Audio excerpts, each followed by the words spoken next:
Good evening. Welcome here to Family Matters tonight. This evening we have Ben and Ellie Wilsnut with us, all the way from Hamilton, the Tron, and they're going to be talking about good foundations for the early years of marriage. And Ben and Ellie have got a really neat story to tell of their relationship and how it's grown and blossomed over the years. They've been married 3.5 years. Still in the early years. So still in the early years.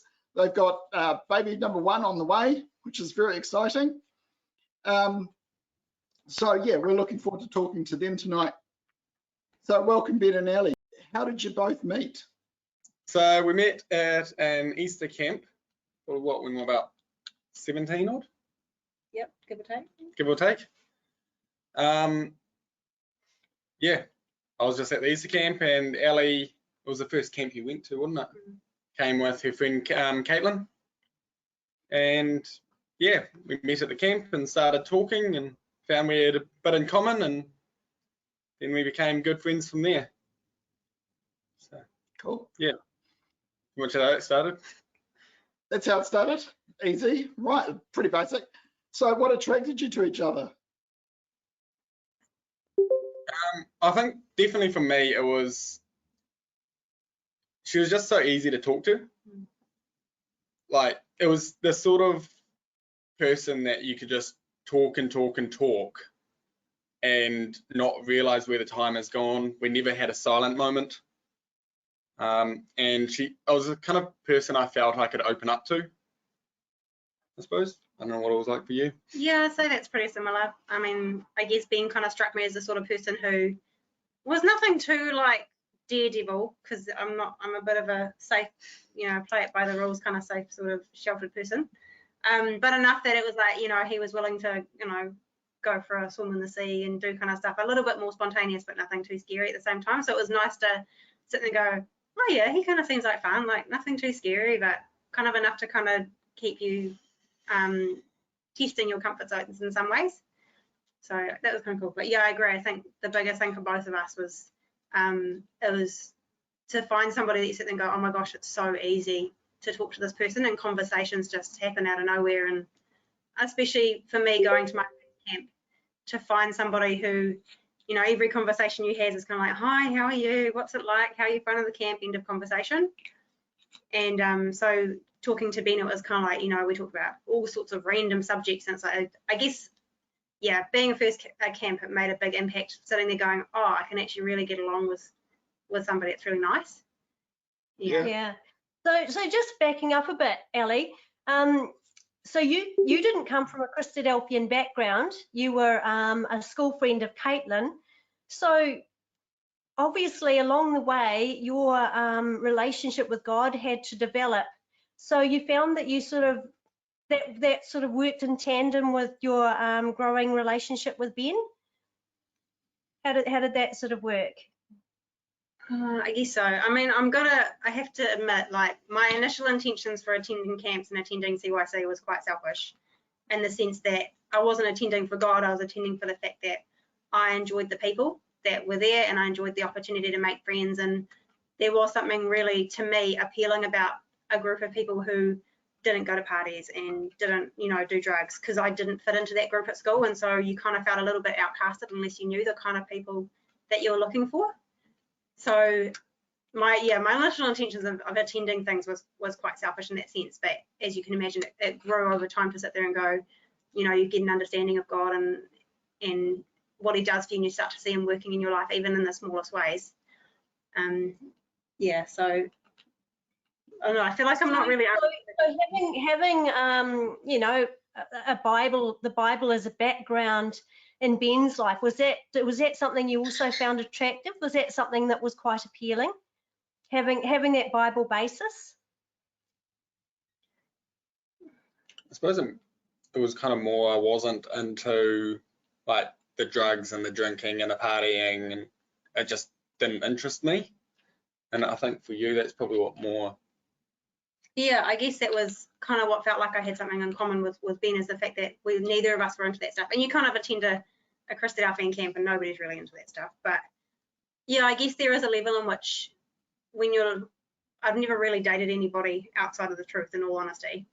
But it was nice to meet people and see people like, I don't know, like Ben, who they kind of had a moral standing, and you sit there and go, I don't feel like he's going to try and take advantage of me, or that sounds really weird, but I don't know. Yeah. I know. Yeah. Yeah. Yeah. No, I know what you mean. It's someone who you can trust. Yeah. I guess there was that You know natural their life.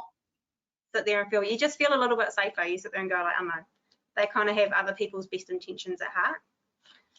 Yeah. Yeah. Yeah, yeah. So how long were you dating for? How long were you going out? So we were engaged for 1 year. Yeah, about 2 months. We were together for 3 when we got married. So about 2 years, somewhere around there. 2 years dating and 1 year engaged. Yeah, about 10 months engaged. 10 months. Yeah. So just a question on that was, what do you reckon about that time frame for engagement? Was that like you had 10 months? When we were engaged, we had 9 months. Do you reckon that was too long or too short? Like we found it that was long for us. But I know other couples. When we were engaged, it felt like it was forever. Mm. It felt like our wedding was never going to come, and it just kept on dragging on and on and on. Yeah. And in some ways, like, I know, you hear of other people who had an engagement that was literally like, I don't know, 2 or 3 months, and that feels really quick. But I guess at the end of the day, we were always warned, like, be careful. Like, it is really exciting being engaged. And I know that I tell friends of mine who, or have told friends of mine that are considering getting engaged, like, you know, don't hold it off just because, you know, whatever. Like, if you want to get engaged, then get engaged. Because it is really exciting to walk somewhere and go, this is my fiance and all that kind of stuff. But Yeah. it's definitely a case of, we waited 10 months because we wanted to get married in January, mostly for the weather. And by the time you're about 3 months into the engagement, you sit there and go, honestly, I get married tomorrow and it could be thunderstorms. And it really doesn't bother me. But we were definitely warned, like, be careful, the longer you're engaged, the harder it gets. And I can definitely vouch for that, like, especially and I'm sure probably for any time frame it gets hard. But especially when you've been waiting that long and it's, you know, 1 week to your wedding, you sit there and go, we're so close, but you still have to stay so strong. Yeah. So did you set boundaries? Did you set boundaries in your relationship when you were going out? To be honest, we had, you know, the standard mental boundaries of, you know, no sex, essentially. But aside from that, probably not really. Yeah. It was just something we didn't really talk about. And we probably should have. yeah, on that note, we sit there and go, I mean, I know this was brought up last night, the idea that the problem with dating is that there's no like given time as when you should bring up boundaries. And so whether it's the 1 month mark or whatever, is you sit there and go, oh yeah, we should probably talk about how far is too far. But it doesn't really, for us, we never really came across that moment. It was the sort of thing you kind of found out in some ways the hard way. One of you would sit there and go, after, I don't know, something happened, you sit there and go, I think that was a bit too far. I don't want to, you know, get that carried away next time. But engagement was, in some ways for us, gave us the opportunity to openly and easily discuss like redefining boundaries, and so they're thinking like, okay, we've got to stick it in for the long haul. We've been warned how hard it is to be engaged, especially like, you know, we're meant to be having quite a long engagement. What kind of things are we going to be aware of? What kind of, like, do we need to reverse boundaries that we've potentially crossed? You know, are we being realistic with the boundaries? That kind of stuff. So we didn't have them in dating, and we both agree that it would have been nice to have them, or interesting to see how it could have turned out with them. But engagement, we definitely reevaluated, and I think it was easier, but also a good idea. Yeah. So you did find that really helpful, you know, evaluating boundaries at that point in time? Yeah, it definitely gives you the opportunity to sit there and go, I guess mentally preparing. And I've always explained it to friends of mine.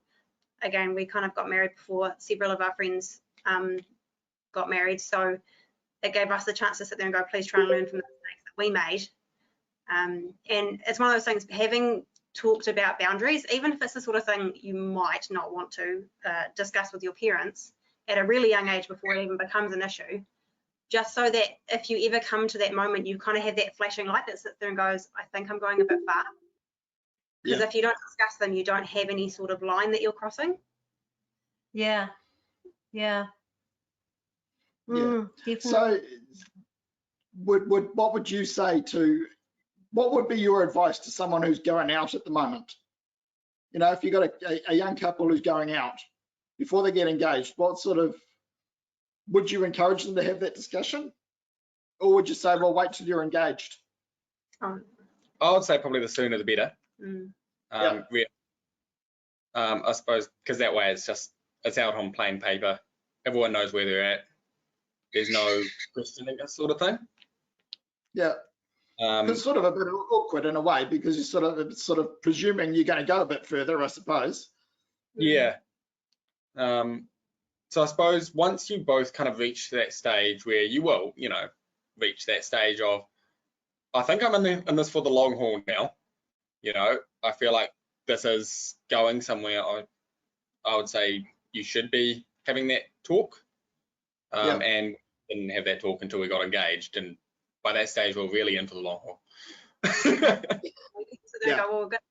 And I think that's a question that often comes up as well. Is like, I remember being like freshly married, and people ask, you know, is it like, was it worth the wait? Because obviously that's often the biggest one, and a lot of people say, you know, well, we're already engaged, you know, we know we're going to get married, or they might not be engaged and say, we're going to get married, we know it's going to happen.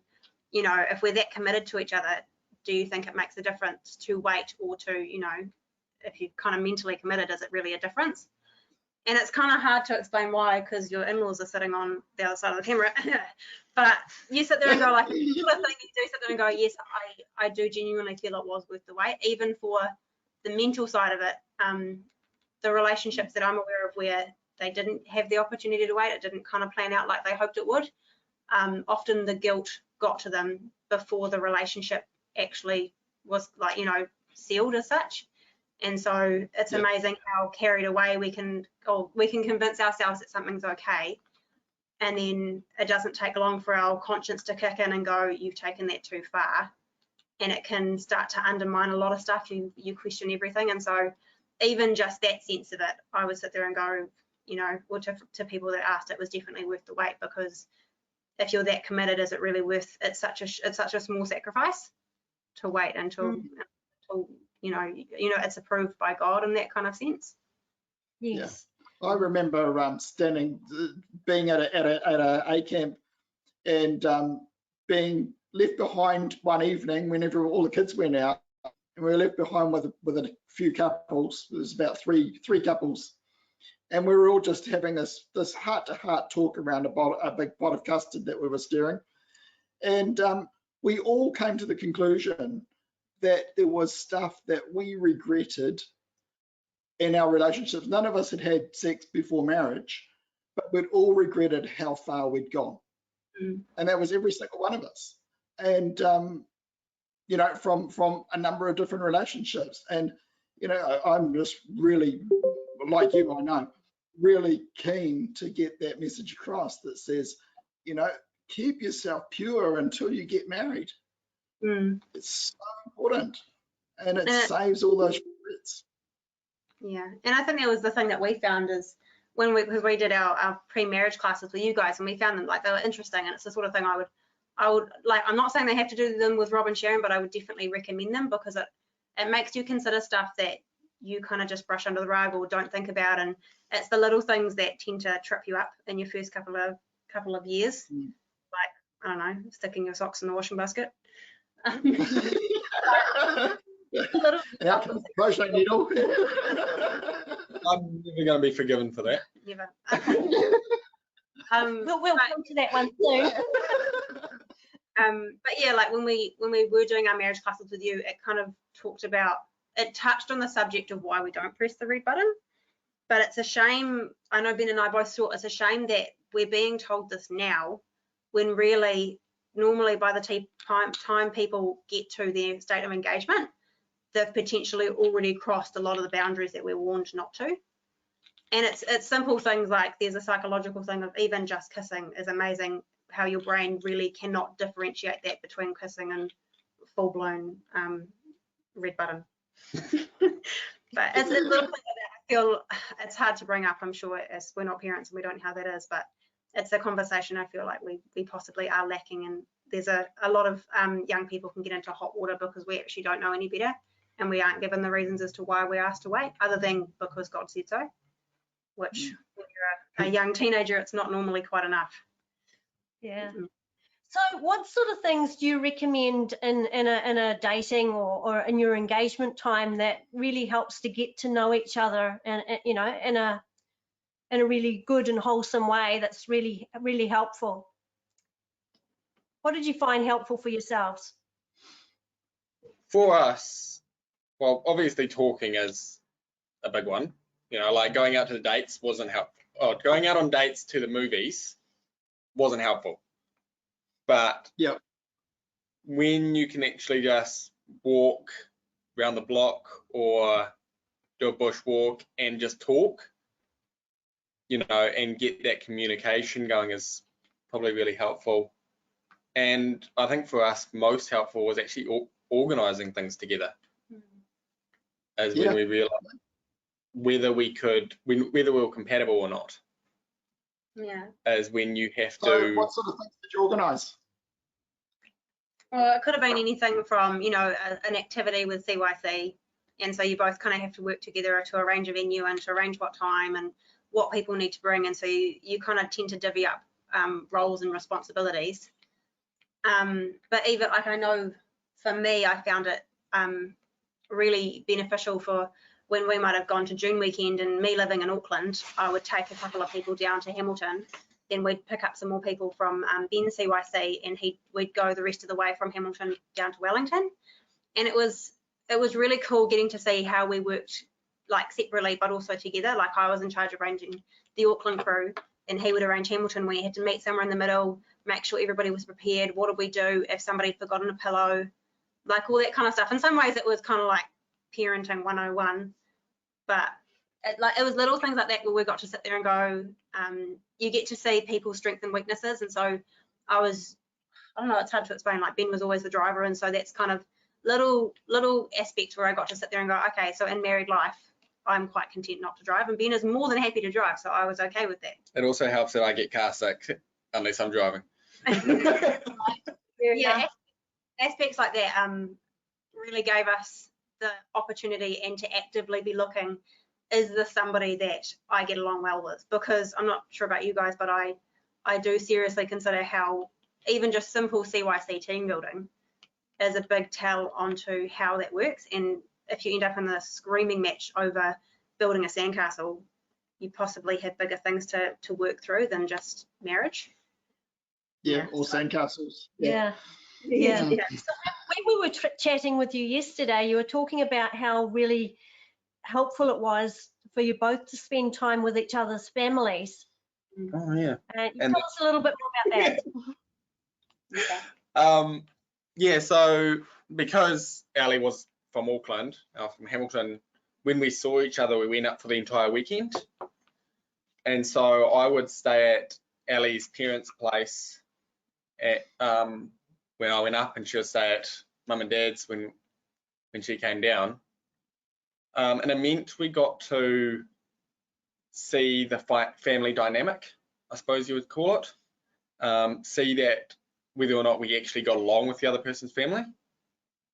Because it's one thing getting on with, you know, the partner, the girl, the guy, but getting on with the family is actually just as important. Yeah. Yeah, and so it was like little things, like I'd go to Rob and Carol's, and yeah, it was the sort of thing, I'd show up Friday night, wouldn't leave till probably Sunday after dinner, and so it really was like you spent 24/7 for a couple of days with this person. And I got to see, like, you know, Carol cooked dinner, she did this, that, and the other thing, Rob kind of did these roles, and so whether it was subconscious or conscious, I got to see more or less where Ben got his family lifestyle and probably what he was going to expect from that. And I was more than happy to sit there and go, yeah, I'm happy to be the one that cooks dinner, saying that we're pretty, but in saying that, in our own marriage, we haven't replicated to a T either of our family's dynamics, but it was even little things like I have the subconscious expectation that Ben's the one who cooks steak. And as much as we've never verbalized it, he's kind of picked up on it. And so it was aspects of, I don't know, I guess it was easy in the sense that because we were having a long distance relationship, that was sort of the option for us. And we really valued, like I really appreciated that Rob and Carol were able to take me for the weekend because I got to see them. Well, I got to see Ben, but I also got to know them. And we see them, what, 2 to 3 times a week, if not more. And so it's really nice getting to see them on that level and not feeling like you're just dumped into having to know the in-laws straight after marriage at the same time. And so it'd be the sort of thing like if like parents and the couples were comfortable with that, even if you were both living in the same city, if you could have the opportunity to spend the entire weekend staying with their family, it's really beneficial to see the dynamics and how that works. And even small things like, you know, do they do the readings at night? Is the dad the one who always does the prayers? You know, who kind of is the little details that help you to work through the bigger issues in marriage? Well, not, I don't know, for us, issues are probably different issues, but yeah. So talk to us about, you know, your early years of marriage, you know, beginning stages of marriage. Were there challenges?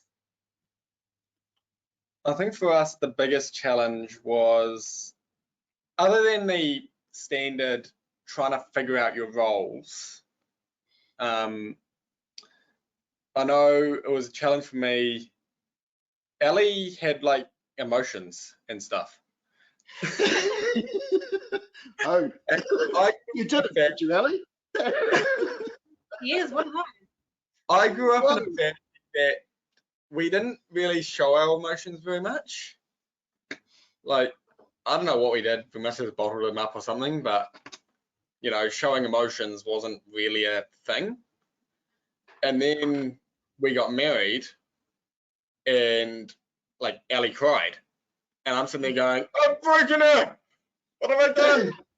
Like, we just got married and she's crying and I don't know what I did. And I thought I broke her. And so that there was like, yeah, sort of moment. But yeah. And like, yeah, I guess that's just like, I guess you'd call it teething of like early stages of marriage is the hardest thing, is often getting to see people on a more deeper and emotional level, because if they were having a hard time at work, you didn't see them during the weekday. Or for me, I didn't see him during the weekday, so I didn't know what it was like for him to be stressed.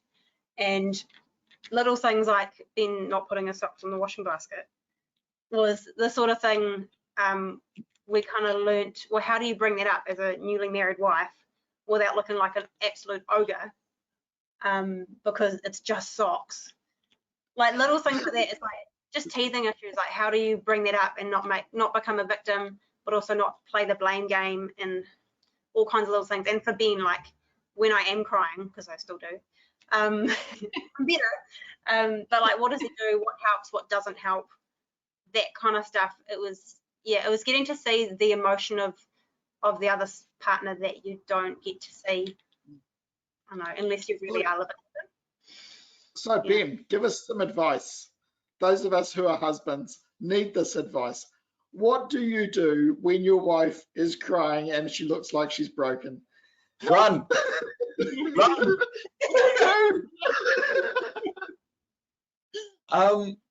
What I found worked for me, after a lot of trying to fix her, because I'm a mechanic, and when something's broken, I fix it. So after a lot of trying to fix her, I realized that isn't actually what she needed. What I found she kind of more needed was just straight out support. Go in there with a cup of tea. Like if you see that she is crying, go in there with a cup of tea, ask her what's wrong, be there to listen with her, and let her know that you're there. And then, to be honest, I just kind of let her cry, let her be with her emotions a wee bit. And just kind of come back out into the lounge and do whatever and just check on her, make sure she's okay. But I've kind of semi given up on the thing of trying to fix her, because Okay. Is that helpful, Ellie? Yeah, I'd say, well, I think what we've discovered is normally I'm quite a rational person, but there are particular times of the month when I'm a little bit more irrational. And so a lot of the time I was crying, it was completely, there was no reason behind it. And in the sense of, one of the reasons Ben probably felt like he broken me is that I had no idea why I was crying. And so it was stupid things, like I could be absolutely fine, and then 2 minutes later I'd be absolutely bawling my eyes out. And I remember beating, like, you know, literally beating yourself up mentally, being like, why are you crying? You're so dumb. There's no reason to cry. You're absolutely happy. He's not doing anything. Why are you crying? And it wasn't directed at Ben in any way, but with Ben, what was saying about how he kind of said, you know, it's okay, you know, just come out when you're ready. It's no dramas. I'm just going to be here. Give me a shout if you want a blanket, or, you know, do you want a hug or anything? It was amazing how I could see the progression and how quickly I actually started to get over that. And it's much, like, you kind of feel like it's more normalized, especially when I couldn't put my finger on why I was sad. And so for Ben to sit there and go, it's okay, you know, like, I still love you, like, I know you don't know what you're going through right now, but it's okay, like, I'm over here if you need me, kind of made me feel like it was okay to feel broken. And so it made it much faster in that sense for me to get over it, because I didn't feel like, I wasn't beating myself up as much for not knowing what was wrong. And so, yeah, in that sense, that made a big difference for me. But that's the hard thing. Like, my tears were probably, again, like, it was probably hormonal, just irrational, kind of no reason to cry. So I got over it in a similar manner to why I started crying in the first place, which is potentially different to when there is something like actually wrong, and it's more than just not putting your socks in the washing basket. Yeah. But yeah, we did find there was one particular reason that did make it quite rough on our newly wed marriage, I suppose. And when we got married, or just before we got married, we decided for Ali to go on the pill for obvious reasons. And what we didn't realize is it played havoc with her hormones. And you found that you would be happy as 1 second, and then the next second you would just feel depressed and bawling your eyes out for, as she said, she couldn't figure out why. Yeah. Similar issue. Yeah, and there's, I don't know, I guess there are aspects in which, like, that those kind of contraceptives don't work for everybody, and there's a lot of different options out there, but it was one of those things, like, I don't feel like they always tell you about the side effects, and for us that was a massive side effect. And especially for the first, like, 6 months to a year of marriage, we had absolutely no idea why I was so upset, and it really made it difficult for us to feel like we were happy and we'd made the right decision when we had additional factors kind of playing into it, on top of simple things like finding a routine, whose role it was to put out the rubbish, you know, and that kind of stuff. Making up your own methods while living together is hard enough on its own, let alone when you've got other factors. Yeah. So did you ever have any point where you went, what have I done? Who have I married? You know, did you ever have a point where you were, really wondering what you got yourself into? What have I done now? I've committed to it for the rest of my life. I think we all go through little thoughts of like that, but to be honest, they got shut down pretty quick. Whereas I just sat there going, no, you're being an idiot. Like, you got the best girl you could ever have. Like, you know, I'd never had any thoughts, like any long-lasting regrets about any of our marriage or any of our relationship. That's good. Yeah, that's great. Yeah. Yeah, but I think we brought it up last night about the idea that I think we've lived a very privileged life. In a lot of ways, we feel like we're not really qualified to even be considering this topic for good foundations for early marriage, because we've had it really, really easy in a lot of ways. Like, you look at what some people have gone through, and I sit there and go, I feel guilty for saying it, but part of me is almost waiting for God to pull the rug out from underneath me and sit there and go, you know, you've had it pretty good till now, but you know, here's your hard patch. And so like having our families, like both mine and Ben's families, are incredibly supportive, and they're both really rational people. So like I'm not gonna go like, no, we both got people to sit there and go, we don't know what we're doing with this. Is this normal? Did you guys struggle with this? It was nice to have people around us who, you know, have obviously been married for several years and could sit there and go, you know, we struggle with that too. It's completely normal. You kind of get through that. Yeah. So. I think having our families there were probably the most important thing of our marriage as well, or at least one of the most important. Like, it's amazing how much we still rely on our parents. It's interesting actually how I feel like as teenagers you kind of like rebel and sit and go, my parents are dumb, what do they know? They're like 150, they don't know what it's like. They don't know what it's like to be my age, that kind of idea. And then for us getting married, it was almost like a they switch. suddenly grew brain cells and Yeah. knew what they were talking about. Yeah, and then they I think we rely on our parents more, like for their advice, their kind of wisdom, their help. I mean, Rob and Carol come and help us with all kinds of things, like moving sparkles and other bits, all the time. And it's the sort of thing that's like we rely on them constantly. That is pretty much a 24-hour hotline. Yeah. That's Awesome. awesome. That's great. Yeah. And so I guess, like, I know there's a couple of parents that I saw sitting on there, and it would be the sort of thing of, if I was to say anything to a parent, it would say, just because your kids have got married, don't at all treat it like the birds have left the nest, kind of like hands off. In any case, like the first years of marriage especially, they need you more than ever because they have no idea what they're doing, and they have no idea what they're doing as a often.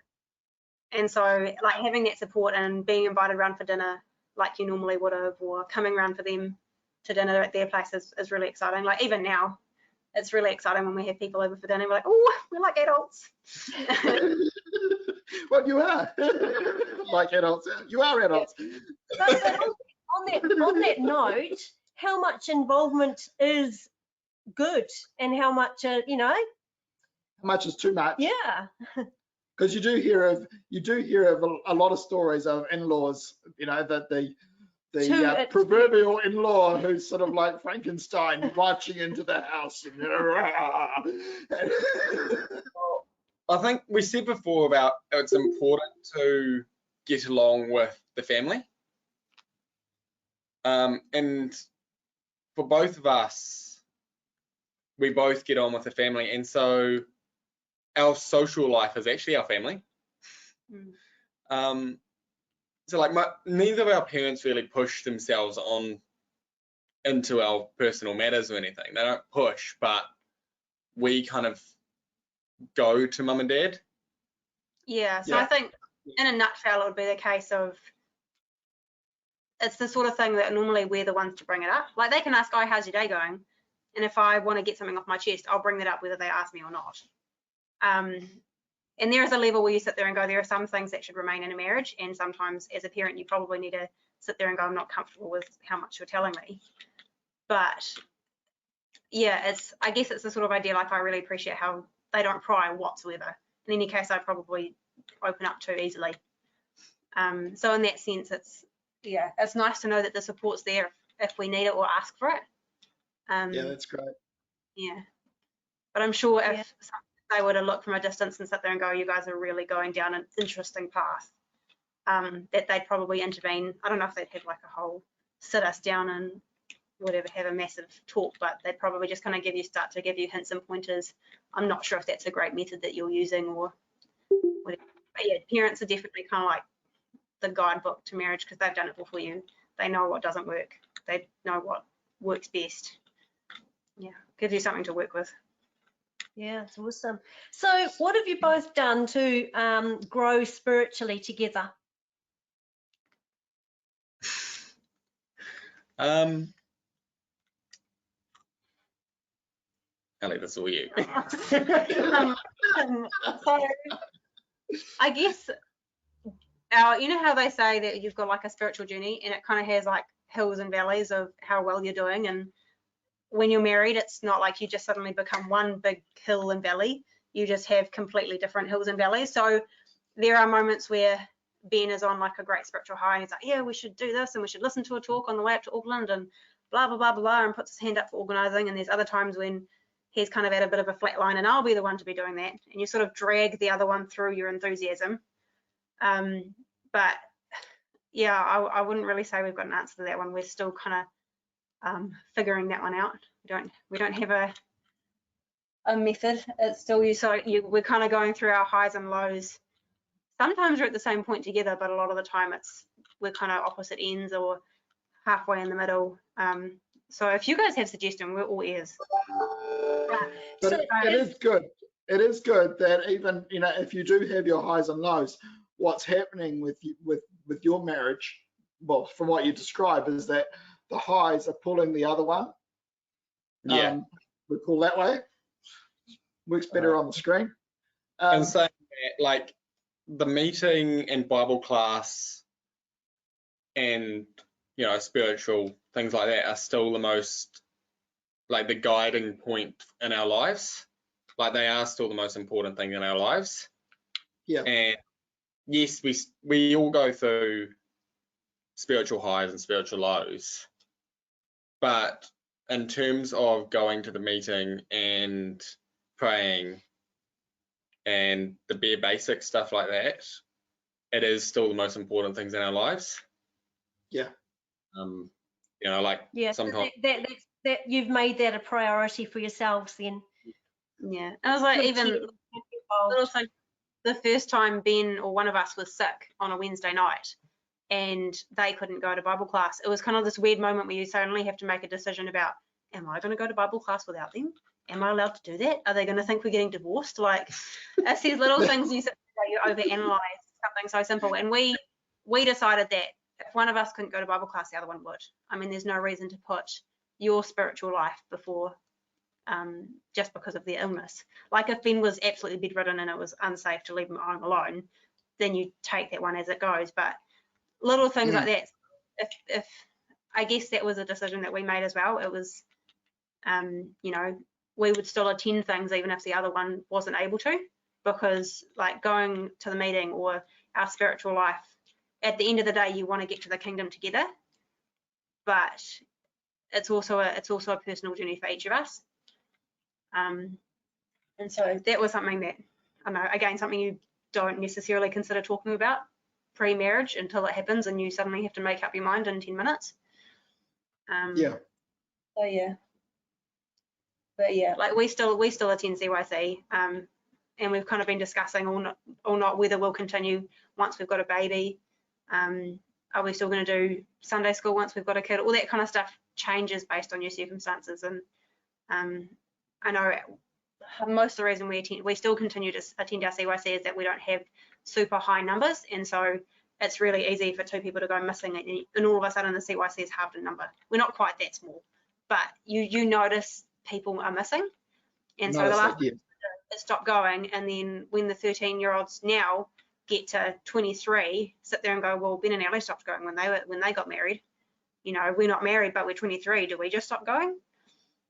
And so I guess it's that idea as well. Like, you know, what sort of example are we setting for those below us or other people in our own age group? Just because we're married doesn't mean we don't need CYC, we don't need the socializing and all that kind of stuff that comes with it.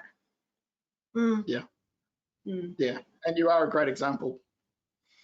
We've seen it. Yeah. sometimes Sorry? sometimes we question that. Have you had to deal with conflict? And what did you do about it? To be utterly honest, neither me or Ellie like conflict. Yeah. Both of us are the sort of person that in conflict we back down. Which makes conflict kind of easy for us, because if anything gets into any sort of argument, we both go, nope, and hop in our little shells. Yeah, which is time to wind down, take 5 minutes, sit there and go, yeah, I was being pretty irrational.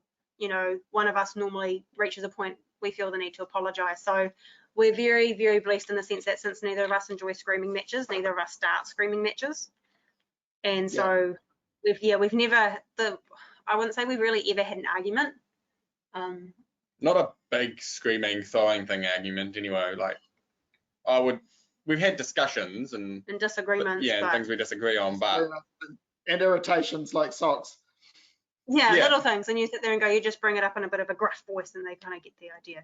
And for the matter on the socks, the reason that I'm on the floor right next to the washing basket is because I throw them from the other side of the room and miss, and then I go back, pick them up, go back to the other side of the room, throw them again and miss again, and then by that stage I really can't be bothered going to pick them up for a third time. So it's pretty much basketball practice. Yes, I'm not getting any better. Yeah. So does it help knowing that Ellie doesn't really like socks just lying on the floor? Does that help you sort of make the effort to put them in the washing basket? It's kind of fun trying to see if you can get them in. I am getting better at putting them in the washing basket. I'm just not getting any better at throwing them in the washing basket. Yeah, okay. Fair enough. Fine. Yeah. You do get annoyed by the time there's a pair in the bathroom because he had a shower, and then there's a pair or two next to the washing basket because he was throwing them, and then there's like 4 or 5 pairs next to or under the bed because that's where he took them off because he got into bed. And so you sort of get sick of them when you start pushing them around with the vacuum cleaner, and then he questions, why don't I have any clean socks? And you go, well, interesting enough, when they're not in the washing basket, they don't get washed. So, Fair enough. I'm sure you'll work that one out. So. Now, but at the time that was it felt like such a big topic to bring up, and I didn't want to be you know, bridezilla of any kind, especially when you sit there and go, it only took like a week of marriage to realize that that was an issue. But how do you bring that up when you sit there and go, we've only been married a week, I can't be an ogre yet? So Give that another couple of months. yeah. And by then it sort of seems too late. Yeah. And I think that in some ways as well was one of those hardships that the teething issues with marriage is, again, like getting to see Ben when he was stressed, but also in the same way, beginning to see the warning signs of when I was doing something that pissed him off. But coming from a family where, you know, if they don't like something, they tend to bottle it up because they don't really want to upset the other person. So I very quickly had to learn his sort of signs and emotions to figure out when I was doing something to actually ask him before it became a big issue and it did become a disagreement. And, you know, or for me, like I might lash out about socks and you sit there and go, it's socks. But like, yes, but I've been holding on to this for 3 months and I'm so over it. And yeah, so it was, one of those things where you sit there and go, it's about learning how, or what works best for us as a couple, how to bring up disagreements, what we don't like, niggly things before they become a big problem. Yeah. So a couple of last questions. What advice would you give to a young couple who are thinking about going out or getting engaged or about to get married or just have got married? What sort of advice would you give to a couple? You're heading towards marriage, really?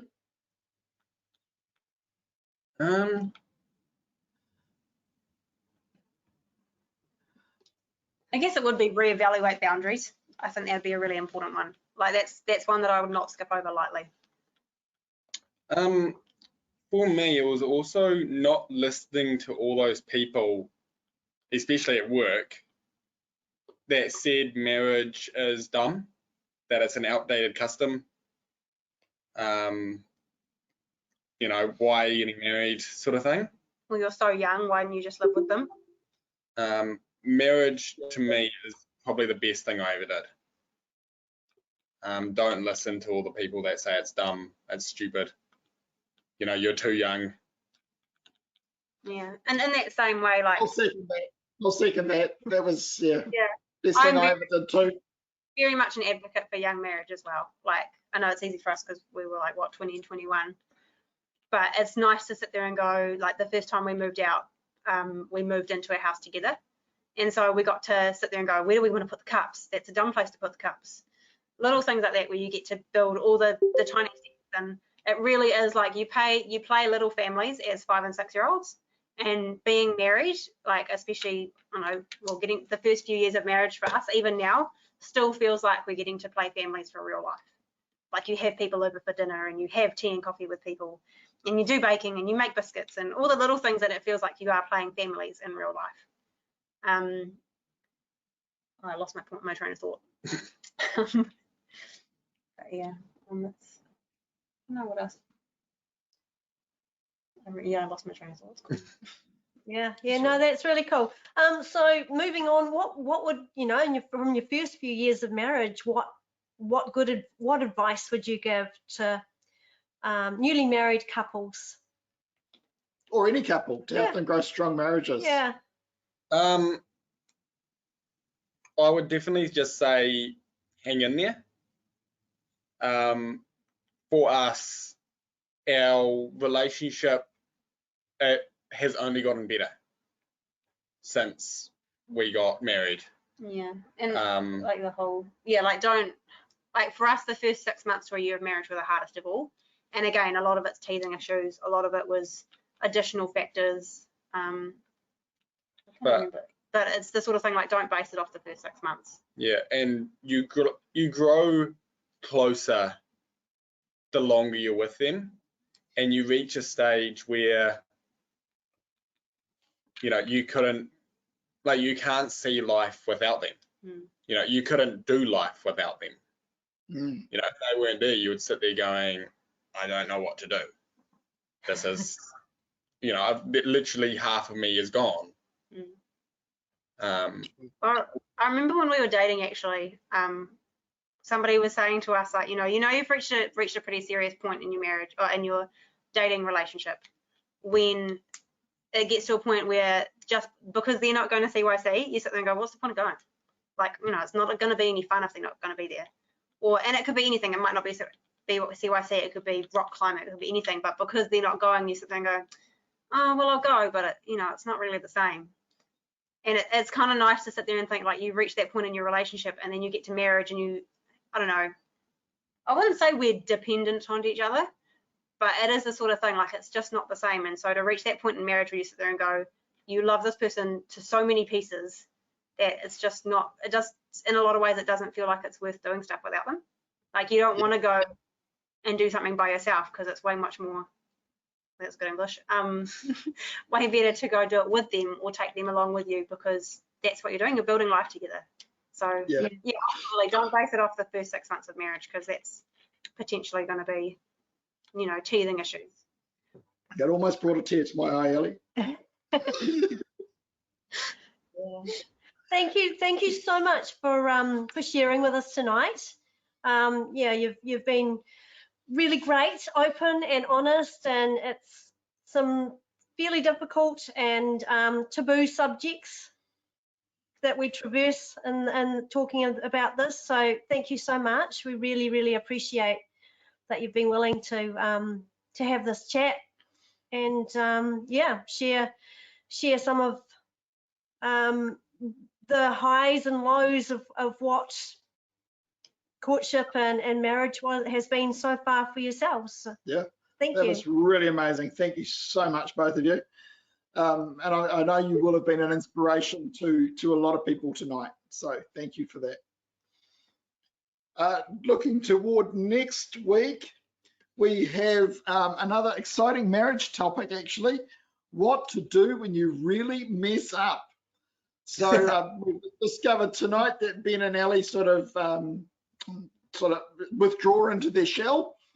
We're going to find out from Doug and Cindy Mogg next week what to do when they really mess up. And I have a feeling they're both sort of the rhino character, so they're going to be. So that'll be really interesting. See that perspective. The following week we have another topic: twisting the cube, changing the paradigm, with Ron and Catherine Hoban. So that'll be a really interesting one. We're going to be looking at a story from their life. We're looking puzzled about what that means. Yes. Watch this space. Watch this space. And if you want to receive any information, just email me at robert@thinkythings.com, and we will be able to, and I'll be able to put you on the Family Matters email list.